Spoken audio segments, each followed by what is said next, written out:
Hi, എല്ലാവർക്കും silent ESCയുടെ YouTube current affair സെക്ഷനിലോട്ട് സ്വാഗതം. നമുക്കിന്ന് എന്ത് ചെയ്യാം?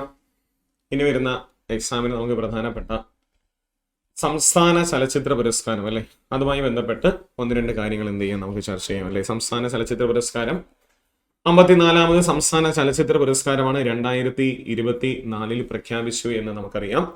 ആ 54ാമത് സംസ്ഥാന ചലച്ചിത്ര പുരസ്കാരം ആർക്ക് കിട്ടി എന്നും ഏതിനൊക്കെ ആർക്കൊക്കെ കിട്ടി എന്നും നമുക്ക് എന്ത് ചെയ്യാം, ജസ്റ്റ് ഒന്ന് നോക്കാം. അപ്പൊ നമുക്ക് ക്ലാസ്സിലേക്ക് എന്ത് ചെയ്യാം, പ്രവേശിക്കാം. ഓക്കെ, 54ാമത് സംസ്ഥാന ചലച്ചിത്ര പുരസ്കാരത്തിലൂടെ നമ്മൾ പ്രവേശിക്കുകയാണ് അല്ലെ. ആദ്യമേ പറയാം, നമുക്ക് ഏറ്റവും കൂടുതൽ തെറ്റിപ്പോകാനുള്ള ഒരു ക്വസ്റ്റ്യൻ കൂടിയാണ് 54ാമത് സംസ്ഥാന ചലച്ചിത്ര പുരസ്കാരത്തിലെ മികച്ച ചിത്രം ഏത് എന്നുള്ളത് അല്ലെ. 54ാമത് സംസ്ഥാന ചലച്ചിത്ര പുരസ്കാരത്തിലെ മികച്ച ചിത്രം നമ്മൾ ഒരുപക്ഷെ കൂടുതൽ കേട്ടിട്ടുണ്ടായിരിക്കുന്നതും ആടുജീവിതം എന്ന് പറയുന്ന ഒരു ചിത്രത്തെ പറ്റിയൊക്കെ ആയിരിക്കും. പക്ഷേ ഏറ്റവും മികച്ച ചിത്രം ഏതെന്ന് ചോദിക്കുകയാണെങ്കിൽ കാതൽ ദി കോറാണ്. മികച്ച ചിത്രമായി തിരഞ്ഞെടുത്ത ചിത്രം ഏതെന്ന് ചോദിക്കുകയാണെങ്കിൽ ഏതാണ്? കാതൽ ദി കോറാണ്. കാതൽ ദി കോർ എന്ന് പറയുന്ന ഒരു സിനിമ മമ്മൂട്ടിയും ജ്യോതികയും കൂടി അഭിനയിച്ച ഒരു സിനിമയാണ് കാതൽ ദി കോർ. ഇനി മികച്ച ചിത്രം ആര് സംവിധാനം ചെയ്തിരിക്കുന്നു എന്ന് ചോദിക്കുകയാണെങ്കിൽ അത് ജിയോ ബേബി സംവിധാനം ചെയ്തിരിക്കുന്ന ഒരു സിനിമയാണ്. ഒന്നുകൂടി പറയുന്നു, മികച്ച ചിത്രം ഒന്ന് ഓർത്ത് വെച്ചുകൊള്ളുക. കാതൽ ദി കോർ എന്ന് പറയുന്ന ഒരു സിനിമയാണ്. ആര് സംവിധാനം ചെയ്തു എന്ന് ചോദിക്കുകയാണെങ്കിൽ ആര് സംവിധാനം ചെയ്തിരിക്കുകയാണ്? ജിയോ ബേബി സംവിധാനം ചെയ്തിരിക്കുകയാണ്. തെറ്റരുത്. ഇനി മികച്ച രണ്ടാമത്തെ ചിത്രം ഏത് എന്നൊരു ചോദ്യം വരാം. മികച്ച രണ്ടാമത്തെ ചിത്രം 54ാമത് സംസ്ഥാന ചലച്ചിത്ര പുരസ്കാരത്തിൽ മികച്ച രണ്ടാമത്തെ ചിത്രം ഏത് എന്ന് ചോദിക്കുകയാണെങ്കിൽ പഠിക്കാൻ എളുപ്പവുമുണ്ട്. ഇരട്ട എന്ന് പറയുന്ന ഒരു സിനിമയാണ് അല്ലെ. ഇരട്ട അല്ലെ, 1 2 രണ്ടാമത്തത് അല്ലെ, 2 ഇരട്ട സംഖ്യയാണ്. മികച്ച രണ്ടാമത്തെ ചിത്രം ഏതെന്ന് ചോദിക്കുകയാണെങ്കിൽ ഇരട്ട എന്ന് പറയുന്ന ഒരു സിനിമയാണ്. രോഹിത് തിരക്കഥ എഴുതി പുള്ളി തന്നെ സംവിധാനം ചെയ്തിരിക്കുന്ന ഒരു സിനിമയും കൂടിയാണ് ഇരട്ട എന്ന് പറയുന്ന ഒരു സിനിമ. അത് നമ്മൾ കുറച്ച് കഴിയുമ്പോൾ അങ്ങ് പഠിക്കും. ഓക്കെ, ഇനി മികച്ച സംവിധായകൻ 54ാമത് സംസ്ഥാന ചലച്ചിത്ര പുരസ്കാരത്തിലെ മികച്ച സംവിധായകൻ ആരെന്ന് ചോദിക്കുകയാണെങ്കിൽ ആരാണ്? മികച്ച സംവിധായകൻ ബ്ലസ്സിയാണ് മികച്ച സംവിധായകൻ. ഏതാണ് സിനിമ എന്ന് നമുക്കറിയാം. ആടുജീവിതം എന്ന് പറയുന്ന ഒരു സിനിമയാണ്. ആടുജീവിതം. ബ്ലസ്സി മികച്ച സംവിധായകനായി. ഒന്നുകൂടി ഒന്ന് റിവേഴ്സ് ചെയ്ത് മികച്ച ചിത്രം ചോദിക്കുകയാണെങ്കിൽ കാതൽ ദി കോറാണ്.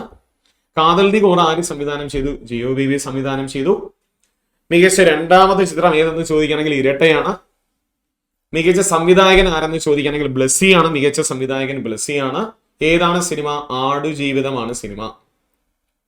ആ ആടുജീവിതം സിനിമയുടെ അഭിനയത്തിനല്ലേ പൃഥ്വിരാജ് സുകുമാരന് മികച്ച നടനായി കൊടുത്തത് നമ്മൾ അല്ലേ. നമ്മളൊക്കെ സിനിമ കണ്ടിട്ടുള്ളതായിരിക്കും. നല്ല അഭിനയമായിരുന്നു അല്ലെ. അപ്പൊ ആടുജീവിതം സിനിമയുടെ അഭിനയത്തിന് മികച്ച നടൻ ആരെന്ന് ചോദിക്കുകയാണെങ്കിൽ ആരാണ്? പൃഥ്വിരാജ് സുകുമാരനായിരുന്നു മികച്ച നടൻ. ചോദിക്കുകയാണെങ്കിൽ പൃഥ്വിരാജ് സുകുമാരനാണ്. ഏതാണ് സിനിമ എന്ന് ചോദിക്കുകയാണെങ്കിൽ ഏതാണ് സിനിമ? ആടുജീവിതം എന്ന് പറയുന്ന ഒരു സിനിമയാണ്. സംവിധാനം ചെയ്തത് ബ്ലസ്സിയാണ് അല്ലെ. ബെന്യാമിന്റെ നോവലിനെ ആസ്പദമാക്കി ബ്ലസ്സി സംവിധാനം ചെയ്തിരിക്കുന്ന ഒരു സിനിമയും കൂടിയാണ് ആടുജീവിതം. അതിൽ മികച്ച നടൻ ചോദിക്കുകയാണെങ്കിൽ പൃഥ്വിരാജ് സുകുമാരനാണ്. നമ്മൾ കഴിഞ്ഞ ഒരു വീഡിയോയിൽ നമ്മൾ പോയായിരുന്നു 2022 70ാമത് ദേശീയ ചലച്ചിത്ര പുരസ്കാരത്തിൽ മികച്ച നടൻ നമ്മൾ ഋഷഭ് ഷെട്ടിയാണ്. സിനിമ കാന്താര എന്ന് പറഞ്ഞൊരു സിനിമയാണ്. അത് നമ്മൾ കിട്ടിയിട്ടുണ്ട്. ഓക്കെ, ഇവിടെ സംസ്ഥാന ചലച്ചിത്ര പുരസ്കാരമാണ്, രണ്ടും മാറിപ്പോകരുത്. അതിൽ മികച്ച നടൻ ചോദിക്കുകയാണെങ്കിൽ പൃഥ്വിരാജ് സുകുമാരൻ.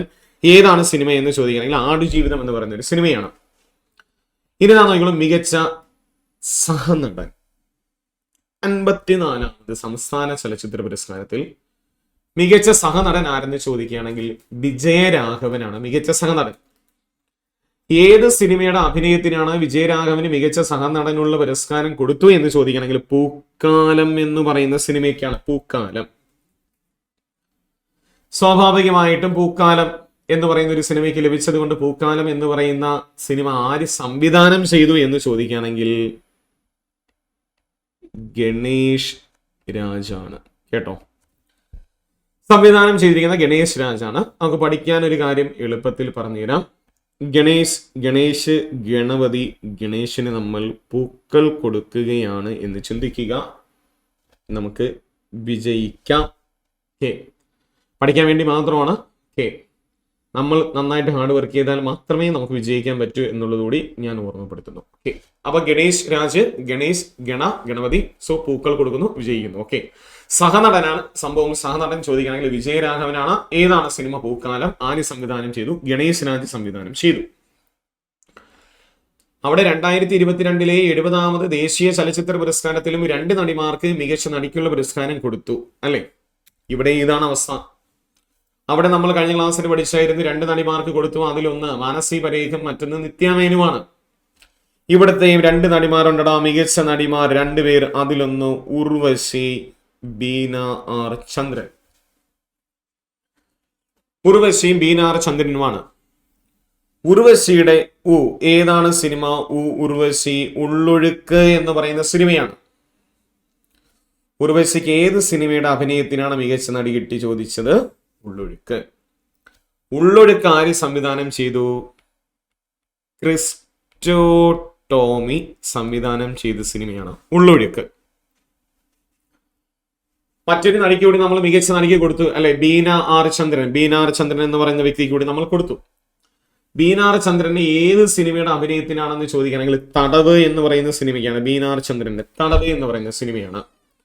തടവ് എന്ന് പറയുന്ന സിനിമ ആര് സംവിധാനം ചെയ്തു എന്ന് ചോദിക്കുകയാണെങ്കിൽ അത് ഫാസിൽ റസാഖാണ് സംവിധാനം. ഫാസിൽ റസാഖ് സംവിധാനം ചെയ്ത സിനിമയും കൂടിയാണ് തടവ് എന്ന് പറയുന്നു. അതിലെ അഭിനയത്തിന് ആർക്ക് കൊടുക്കുകയാണ് നമ്മൾ? ബീന ചന്ദ്രന് കൊടുത്തു. നടൻ പൃഥ്വിരാജ് സുകുമാരനാണ്. സഹനടൻ വിജയരാഘവനാണ്. 2 പേർക്ക് നമ്മൾ നടിക്ക് കൊടുക്കുന്നു. ഉർവശിക്കും ബീന ആർ ചന്ദ്രനും. നമ്മളോട് ചോദിക്കാൻ ചാൻസ് കൂടുതൽ 54ാമത് സംസ്ഥാന ചലച്ചിത്ര പുരസ്കാരത്തിലെ മികച്ച നടി.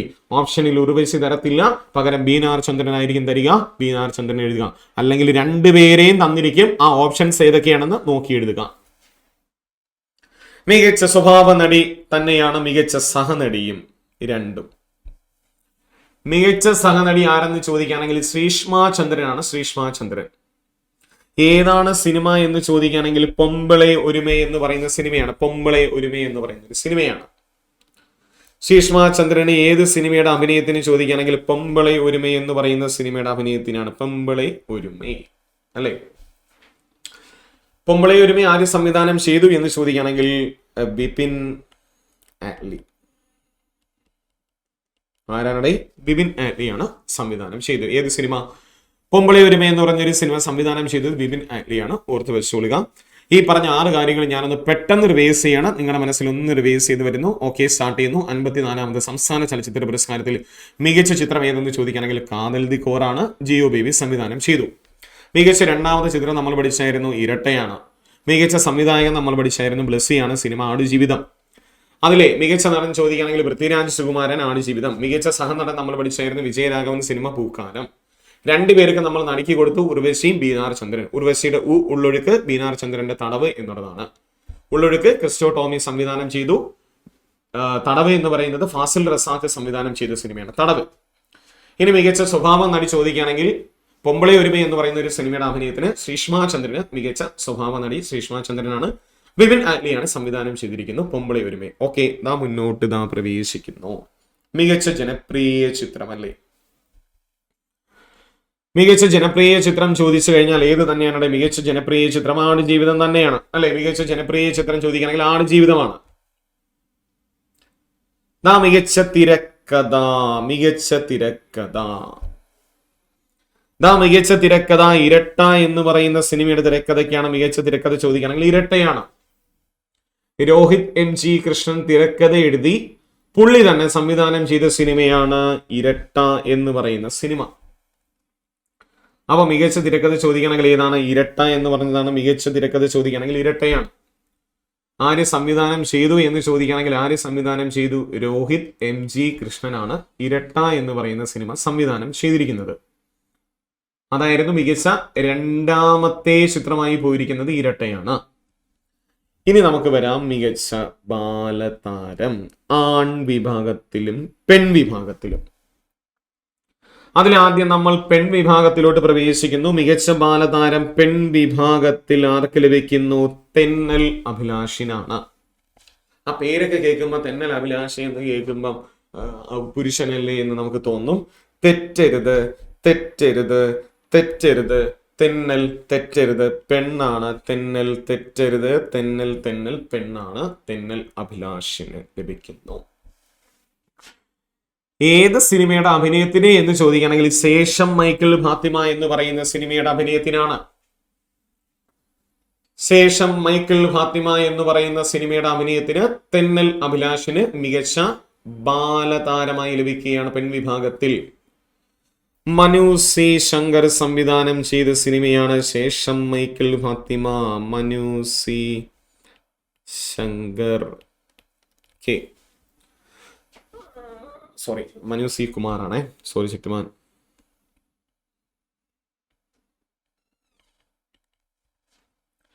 മനു സി കുമാർ സംവിധാനം ചെയ്തിരിക്കുന്ന സിനിമയാണ് ശേഷം മൈക്കിൾ ഫാത്തിമ എന്ന് പറയുന്നത്. മനു സി കുമാർ സംവിധാനം ചെയ്തിരിക്കുന്ന സിനിമയാണ്. മികച്ച ബാലതാരം ആൺ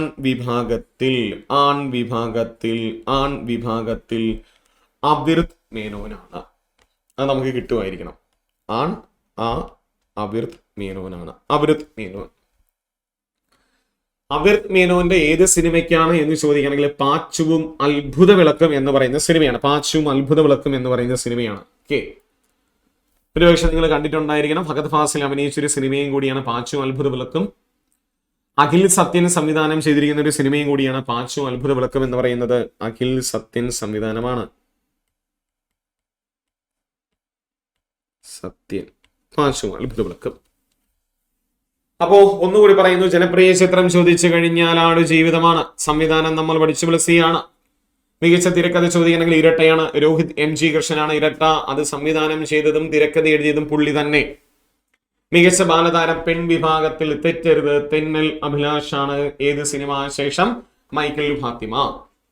മികച്ച ബാലതാരം അവിർത് മേനോനാണ്. ഏതാണ് സിനിമ? പാച്ചുവും അത്ഭുത വിളക്കും എന്ന് പറയുന്ന സിനിമയാണ്. പാച്ചുവും അത്ഭുത വിളക്കും എന്ന് പറയുന്ന സിനിമയുടെ ഗാനാലാപനത്തിന്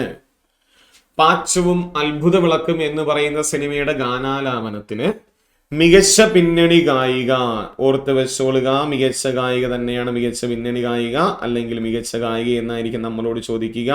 ഗായിക ആര് തന്നെയാണ്? ആൻ ആമിയാണ്.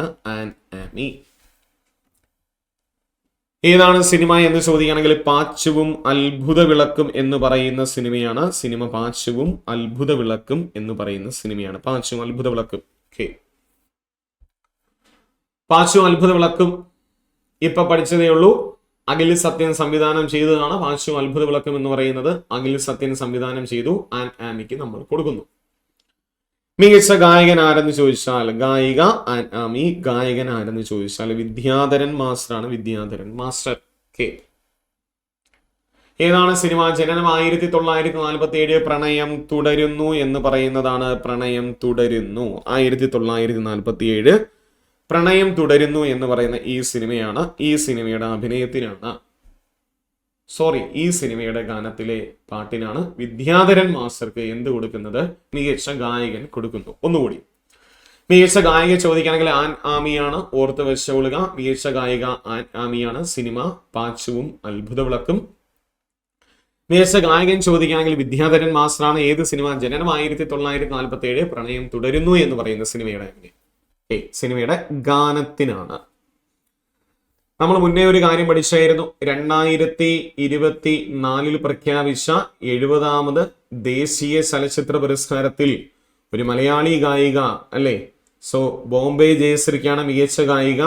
ഗായികയ്ക്കുള്ള പുരസ്കാരം കൊടുത്ത് ബോംബെ ജയശ്രീ. നിങ്ങൾ കമന്റ് ചെയ്യേണ്ടത് ഏത് സിനിമയിലെ ഗാനാലാപനത്തിനാണ് ബോംബെ ജയശ്രീക്ക് കിട്ടി എന്നുള്ളതാണ്. ഒന്ന് കമന്റ് ചെയ്തേക്കുക. നേരത്തെ നമ്മൾ പഠിച്ച ഒന്നൊരു ബേസിയാണ്. ജനപ്രിയ ചിത്രം ഏത് എന്ന് ചോദിക്കുകയാണെങ്കിൽ ആടുജീവിതമാണ് ജനപ്രിയ ചിത്രം. തിരക്കഥ ഇരട്ടയുടേതാണ്. തിരക്കഥ ഇരട്ടയാണ്. രോഹിത് MG കൃഷ്ണൻ്റെതായിരുന്നു. ബാലതാരം പെൺവിഭാഗത്തിൽ തെറ്റരുത് തെന്നൽ അഭിലാഷിനായിരുന്നു. പാച്ചുവും അത്ഭുത വിളക്കും എന്ന് പറയുന്ന സിനിമ. ബാലതാരം ആൺ വിഭാഗത്തിൽ അവിർത് മേനോനാണ്. ഏതാണ്? പാച്ചുവും അത്ഭുത വിളക്കും അവിർത് മേനോനാണ്. തെന്നൽ അഭിലാഷിന് ശേഷം മൈക്കിൾ ഫാത്തിമ എന്ന് പറയുന്ന സിനിമയ്ക്കായിരുന്നു. ശേഷം മൈക്കിൾ ഫാത്തിമ. ഒന്നുകൂടി പറയുന്നു, മികച്ച ബാലതാരം പെൺ വിഭാഗത്തിൽ ആർക്ക് ലഭിച്ചു എന്ന് ചോദിക്കുകയാണെങ്കിൽ പെൺ വിഭാഗത്തിൽ അത് തെന്നൽ അഭിലാഷിനാണ്. ഏതാണ് സിനിമ? ശേഷം മൈക്കിൾ ഫാത്തിമ. ആൺ വിഭാഗത്തിൽ ആർക്ക് ലഭിച്ചു എന്ന് ചോദിക്കുകയാണെങ്കിൽ അവൃത് മേനോനാണ്. ഏതാണ് സിനിമ എന്ന് ചോദിക്കുകയാണെങ്കിൽ പാച്ചുവും അത്ഭുത വിളക്കും എന്നുള്ളതാണ്. ഗായിക ആര് എന്ന് ചോദിക്കുകയാണെങ്കിൽ ആൻ ആമിയാണ്. സിനിമ പാച്ചുവും അത്ഭുത വിളക്കും. ഗായകൻ വിദ്യാധരൻ മാസ്റ്റർ. ഏതാണ് സിനിമ? 1947 പ്രണയം തുടരുന്നു എന്ന് പറയുന്നതാണ്. അറിഞ്ഞിരിക്കുക, നവാഗത സംവിധായകൻ 2024 54ാമത് സംസ്ഥാന ചലച്ചിത്ര പുരസ്കാരത്തിലെ മികച്ച നവാഗത സംവിധായകൻ ചോദിക്കുകയാണെങ്കിൽ ഫാസിൽ റസാഖാണ്. നമ്മൾ കുറച്ചു മുമ്പേ അദ്ദേഹത്തെ നമ്മൾ പരാമർശിച്ചു. ഫാസിൽ റസാഖിനെ നമ്മൾ കുറച്ചു മുമ്പേ പറഞ്ഞായിരുന്നു. കാരണം ഫാസിൽ റസാഖിന്റെ തടവ് എന്ന് പറയുന്ന ഒരു സിനിമയുടെ അഭിനയത്തിനായിരുന്നു ബീന ആർ ചന്ദ്രന്. തടവ് എന്ന് പറയുന്ന സിനിമയുടെ അഭിനയത്തിന് ബീന ആർ ചന്ദ്രന് മികച്ച നടിക്കുള്ള പുരസ്കാരം കൊടുത്തായിരുന്നു. ബീന ആർ ചന്ദ്രൻ തടവ് എന്ന് പറയുന്ന സിനിമയുടെ അഭിനയത്തിന് മികച്ച നടിക്ക് പോയി. ഇനിതാ പോകുന്നു. ജനപ്രിയ അപ്പീലും സൗന്ദര്യാത്മക മൂല്യമുള്ള ചിത്രം. ജനപ്രിയ അപ്പീലും സൗന്ദര്യാത്മക മൂല്യമുള്ള ചിത്രമായിട്ട് തിരഞ്ഞെടുത്തത് ആടുജീവിതം തന്നെയാണ് അല്ലേ? അമ്മാതിരി അഭിനയായിരുന്നു പൃഥ്വിരാജിനെ സംബന്ധിച്ച് അല്ലെ? അമ്മാതിരി അഭിനയായിരുന്നു അല്ലെ? ഇത്രയും ബോഡിയെല്ലാം ഇത്രയും മേക്കപ്പ് സെറ്റ് കാര്യങ്ങളൊക്കെ ചെയ്ത് പുള്ളി നല്ലൊരു അഭിനയമായിരുന്നു കാഴ്ചവെച്ച്. സിനിമ കണ്ടവർക്ക് അറിയാം അല്ലെ? ആടുജീവിതം എന്ന് പറയുന്ന ഒരാളുടെ റിയൽ ലൈഫും കൂടിയാണ്. അതിന്റെ ഭാഗമായിട്ട് വന്നൊരു സിനിമയും കൂടിയാണ്. ജനപ്രിയ അപ്പീലും അല്ലെ? ജനപ്രിയ ചിത്രം എന്ന് ചോദിച്ചു കഴിഞ്ഞാലും ജനപ്രിയ അപ്പീലും സൗന്ദര്യാത്മക മൂല്യമുള്ള ചിത്രം ഏതെന്ന് ചോദിച്ചാലും ഏത് തന്നെയാണ്? ആടുജീവിതം തന്നെയാണ്. ഓർത്തു വെച്ചുകൊള്ളുക. രണ്ട് കാര്യവും മറക്കരുത്. ഏറ്റവും കൂടുതൽ പുരസ്കാരങ്ങൾ നേടിയ ചിത്രവും ആടുജീവിതമാണ്. 54ാമത് സംസ്ഥാന ചലച്ചിത്ര പുരസ്കാരങ്ങളിൽ ഏറ്റവും കൂടുതൽ പുരസ്കാരങ്ങൾ നേടിയിരിക്കുന്ന ചിത്രം ഏതെന്ന് ചോദിച്ചു കഴിഞ്ഞാലും ഏത് തന്നെയാണ്? ആടുജീവിതം തന്നെയാണ്. ഇനി നമ്മൾ രണ്ട് കാര്യം കൂടി ഒന്ന് നോക്കി വയ്ക്കുന്നു. നമുക്ക് പ്രധാനപ്പെട്ട ഒരു രണ്ട് കാര്യങ്ങൾ. 54ാമത് സംസ്ഥാന ചലച്ചിത്ര പുരസ്കാരത്തിൽ സിനിമയെ കുറിച്ചുള്ള പുസ്തകം ഏത് എന്നൊരു ചോദ്യം പ്രതീക്ഷിക്കാം. ഇല്ല എങ്കിൽ മഴവിൽ കണ്ണിലൂടെ മലയാള സിനിമ എന്ന പുസ്തകത്തിന്റെ രചയിതാവാരെന്ന് ചോദിക്കാം. ഓക്കെ, അപ്പൊ സിനിമയെ കുറിച്ചുള്ള മികച്ച പുസ്തകം ഏതെന്ന് ചോദിക്കുകയാണെങ്കിൽ ഏതാണ്? മഴവിൽ കണ്ണിലൂടെ മലയാള സിനിമ എന്ന് പറയുന്ന ഒരു പുസ്തകമാണ്. മഴവിൽ കണ്ണിലൂടെ മലയാള സിനിമ എന്ന് പറയുന്ന പുസ്തകം ആര് എഴുതി എന്ന് ചോദിക്കുകയാണെങ്കിൽ കിഷോർ കുമാറാണ്. നിങ്ങൾ ഈ ഫോട്ടോയിൽ കാണുന്ന വ്യക്തിയാണ് കിഷോർ കുമാർ. ചോദിക്കാൻ ചാൻസ് ഉണ്ട്, കാരണം അദ്ദേഹം ഈ പുരസ്കാരം ഏറ്റുവാങ്ങിക്കാൻ ഇന്ന് ഇല്ല എന്നുള്ളതാണ്. അദ്ദേഹം അന്തരിച്ചുപോയി. കിഷോർ കുമാർ എന്ന് പറയുന്ന ഒരു വ്യക്തി അന്തരിച്ചുപോയി. അപ്പൊ സിനിമയെ കുറിച്ചുള്ള മികച്ച പുസ്തകം ഏത് എന്ന് ചോദിക്കുകയാണെങ്കിൽ മഴവിൽ കണ്ണിലൂടെ മലയാള സിനിമ എന്നാണ്. അല്ലെങ്കിൽ ഞാൻ പറഞ്ഞു മഴവിൽ കണ്ണിലൂടെ മലയാള സിനിമ എന്ന പുസ്തകം ആര് എഴുതി എന്ന് ചോദിച്ച് നമുക്കൊരു ക്വസ്റ്റ്യൻസ് നമുക്ക് പ്രതീക്ഷിക്കാം. സോ അദ്ദേഹം അന്തരിച്ചുകൊണ്ട് അദ്ദേഹത്തിനുള്ള സ്മരണാർത്ഥം വേണമെങ്കിൽ അങ്ങനെ ഒരു ചോദ്യം കൂടി നമുക്ക് പ്രതീക്ഷിച്ചു കൊള്ളുക. ആരെഴുതി? കിഷോർ കുമാറിൻ്റെതാണ് മഴവിൽ കണ്ണിലൂടെ മലയാള സിനിമ. കിഷോർ കുമാറിൻ്റെതാണ്. ഇനി സിനിമയെ കുറിച്ചുള്ള മികച്ച ലേഖനം ഏത് എന്നുള്ളതാണ്. 54ാമത് സംസ്ഥാന ചലച്ചിത്ര പുരസ്കാരത്തിൽ സിനിമയെ കുറിച്ചുള്ള ലേഖനം ഏത് എന്ന് ചോദിക്കുകയാണെങ്കിൽ ദേശീയതയെ അടിച്ചെടുക്കുന്ന സിനിമ എന്നുള്ളതാണ് ലേഖനം. ദേശീയതയെ അഴിച്ചെടുക്കുന്ന സിനിമ. ദേശീയതയെ അഴിച്ചെടുക്കുന്ന സിനിമ എന്നുള്ളതാണ് മികച്ച ലേഖനമായിട്ട്. അപ്പൊ മികച്ച ലേഖനം ഏത് എന്ന് ചോദിക്കുകയാണെങ്കിൽ ദേശീയതയെ അഴിച്ചെടുക്കുന്ന സിനിമയെന്നും, മികച്ച പുസ്തകം ഏതെന്ന് ചോദിക്കുകയാണെങ്കിൽ മഴവിൽ കണ്ണിലൂടെ മലയാള സിനിമ എന്ന് പറയുന്നതാണ്. ദേശീയതയെ അഴിച്ചെടുക്കുന്ന സിനിമ എന്ന് പറഞ്ഞ ദേശീയതയെ അഴിച്ചെടുക്കുന്ന സിനിമ എന്ന് പറയുന്ന ലേഖനം എഴുതിയിരിക്കുന്നത് ഡോക്ടർ MR രാജേഷ് ആണ്. ഡോക്ടർ രാജേഷ് MR ആണ് ആ പുസ്തകം എഴുതിയിരിക്കുന്നത്. ദേശീയതയെ അഴിച്ചെടുക്കുന്ന സിനിമ. ഏത് വേണോ നമ്മളോട് ചോദിക്കാം. ഇങ്ങനെ പുസ്തകം, ഈ രണ്ട് പുസ്തകങ്ങളെല്ലാം തരുമ്പോൾ ഇതെന്തിനാണ്, ഇതെവിടെ നിന്ന് ഇപ്പൊ ചോദിച്ചു എന്നൊരു ചോദ്യമൊന്നും നമ്മുടെ മനസ്സിൽ വരാൻ നിൽക്കരുത്. കാരണം ഇതിന് പുരസ്കാരം കൊടുത്തതാണ്. ഇനിതാ അറിഞ്ഞിരിക്കുക, 54ാമത് സംസ്ഥാന ചലച്ചിത്ര പുരസ്കാരത്തിൽ ജൂറി ചെയർമാൻ ആയിരുന്ന വ്യക്തി ചോദിക്കുകയാണെങ്കിൽ സുധീർ മിശ്രയാണ് ജൂറി ചെയർമാൻ. 54ാമത് സംസ്ഥാന ചലച്ചിത്ര പുരസ്കാരത്തിലെ ജൂറി ചെയർമാൻ ആര് എന്ന് ചോദിക്കുകയാണെങ്കിൽ ആരാണ് ജൂറി ചെയർമാൻ? സുധീർ മിശ്രയായിരുന്നു. ജൂറി ചെയർമാൻ ആയിരുന്നത് സുധീർ മിശ്രയാണ്. ഓക്കെ, ഇതുവരെ പറഞ്ഞ കാര്യങ്ങൾ ഞാനൊന്ന് പെട്ടെന്നൊന്ന് റിവൈസ് ചെയ്യണം. നിങ്ങളുടെ മനസ്സിൽ ഒന്നുകൂടി ഒന്ന് റിവൈസ് ചെയ്യണം. തുടങ്ങാം. നമ്മൾ പഠിച്ചു മികച്ച ചിത്രം ഏതെന്ന് ചോദിക്കുകയാണെങ്കിൽ കാതൽ ദി കോറാണ്. അത് ജിയോ ബേബി സംവിധാനം ചെയ്തു. രണ്ടാമത്തെ ചിത്രം നമ്മൾ പഠിച്ചു രണ്ട് ഇരട്ടയാണ് അല്ലെ, ഇരട്ട. മികച്ച സംവിധായകനെ നമ്മൾ പഠിച്ചായിരുന്നു. മികച്ച സംവിധായകൻ ആരെന്ന് ചോദിക്കുകയാണെങ്കിൽ ബ്ലസ്സിയാണ്. സിനിമ ആടുജീവിതമാണ്. ആടുജീവിതം സിനിമയുടെ അഭിനയത്തിന് പൃഥ്വിരാജ് സുകുമാരനെ മികച്ച നടനാക്കി. മികച്ച സഹനടൻ ആരെന്ന് ചോദിക്കുകയാണെങ്കിൽ വിജയരാഘവനാണ്. സിനിമ നമുക്കറിയാം പൂക്കാലമാണ്. ഗണേശ് രാജാണ് സംവിധാനം. മികച്ച നടി നമ്മൾ രണ്ടുപേർക്ക് നമ്മൾ കൊടുത്തായിരുന്നു. ഒന്ന് ഉർവശി, സിനിമ ഉള്ളൊഴുക്ക്, സംവിധാനം ക്രിസ്റ്റോ ടോമി. രണ്ട് ബീന ആർ ചന്ദ്രൻ, തടവ്, സിനിമ സംവിധാനം ചെയ്തത് ഫാസിൽ റസാഖാണ്. സഹനടി ശ്രീഷ്മ ചന്ദ്രനാണ്. സഹനടി പെമ്പിളെ ഒരുമേ എന്ന് പറയുന്ന സിനിമയാണ്. പെമ്പിളെ ഒരുമേ ആര് സംവിധാനം ചെയ്തു? വിപിൻ ആറ്റ്ലി സംവിധാനം ചെയ്ത സിനിമയാണ് പെമ്പിളെ ഒരുമേ എന്ന് പറയുന്നത്. വിപിൻ ആറ്റ്ലിയാണ്. ഓക്കെ, അതിനുശേഷം നമ്മൾ പ്രവേശിച്ചത് മികച്ച ഗാനമായിരുന്നു. മികച്ച ഗാനം ഏത് എന്ന് ചോദിക്കുകയാണെങ്കിൽ അത് ആനാമിക്കാണ്. മികച്ച ഗായിക ആനാമിയാണ്. ഏതാണ് സിനിമ എന്ന് ചോദിക്കുകയാണെങ്കിൽ ആൻ ആമിയുടെ പാച്ചും അത്ഭുത വിളക്കും എന്ന് പറയുന്നു. മികച്ച ഗായകൻ വിദ്യാധരൻ മാസ്റ്ററാണ്. ജനനം 1947, പ്രണയം തുടരുന്നു എന്ന് പറയുന്ന സിനിമയുടെ ഗാനത്തിന്റെ ആലാപനം. മികച്ച ജനപ്രിയ ചിത്രം ഏത് എന്ന് ചോദിക്കുകയാണെങ്കിൽ ആടുജീവിതമായിരുന്നു. മികച്ച ജനപ്രിയ ചിത്രം ആടുജീവിതം. തിരക്കഥ ചോദിക്കുകയാണെങ്കിൽ ഇരട്ടയുടേതാണ് തിരക്കഥ. രോഹിത് MG കൃഷ്ണൻ സംവിധാനം ചെയ്തതായിരുന്നു. തിരക്കഥയും എഴുതിയത് അദ്ദേഹമായിരുന്നു. മികച്ച ബാലതാരം ആൺ വിഭാഗത്തിൽ അവൃത് മേനോനാണ്. ആൺ വിഭാഗത്തിൽ സിനിമ പാച്ചും അത്ഭുത വിളക്കും. ബാലതാരം പെൺ വിഭാഗത്തിൽ തെറ്റരുത്, തെന്നൽ അഭിലാഷാണ്. ശേഷം മൈക്കിൾ ഫാത്തിമ എന്ന് പറയുന്ന സിനിമയാണ്. കെ മനു സി കുമാർ സംവിധാനം ചെയ്തിരിക്കുന്ന സിനിമയാണ് ശേഷം മൈക്കിൾ ഫാത്തിമ എന്ന് നമ്മൾ പഠിച്ചു. അഖിൽ സത്യൻ സംവിധാനം ചെയ്ത സിനിമയാണ് പാച്ചും അത്ഭുത വിളക്കും. പിന്നെ നമ്മൾ പഠിച്ചായിരുന്നു സൗന്ദര്യാത്മക മൂല്യമുള്ള ചിത്രമായി തിരഞ്ഞെടുത്തത് ഏത് സിനിമയെ തന്നെയാണ്? സോ അതും ആടുജീവിതമാണ്. സിനിമയെ കുറിച്ചുള്ള പുസ്തകം മഴവിൽ കണ്ണിലൂടെ മലയാള സിനിമ, എഴുതിയത് കിഷോർ കുമാറാണ്. ലേഖനം ചോദിക്കുകയാണെങ്കിൽ ദേശീയതയെ അഴിച്ചെടുക്കുന്ന സിനിമയാണ്. രാജേഷ് എമാറിൻ്റെതാണ്. ആരാണ് ജൂറി ചെയർമാൻ എന്ന് ചോദിക്കുകയാണെങ്കിൽ സുധീർ മിശ്രയാണ്. ജൂറി ചെയർമാൻ ആരായിരുന്നു? സുധീർ മിശ്രയാണ്. ഓർത്ത് വെച്ചോളുക, സുധീർ മിശ്രയാണ് ജൂറി ചെയർമാൻ. ഓക്കെ, അപ്പൊ ഏകദേശം നിങ്ങൾ ഓക്കെയാണ്. ഇതിനകത്ത് നിന്ന് ക്വസ്റ്റ്യൻസ് ഒക്കെ ചോദിക്കുകയാണെങ്കിൽ എന്ത് ചെയ്യുക, ഒന്ന് എഴുതിയിരിക്കുക, തെറ്റിക്കരുത്. ഓക്കെ, അപ്പോ നമുക്ക് മറ്റൊരു വീഡിയോയിൽ വീണ്ടും കാണാം. എല്ലാവർക്കും all the best. Thank you.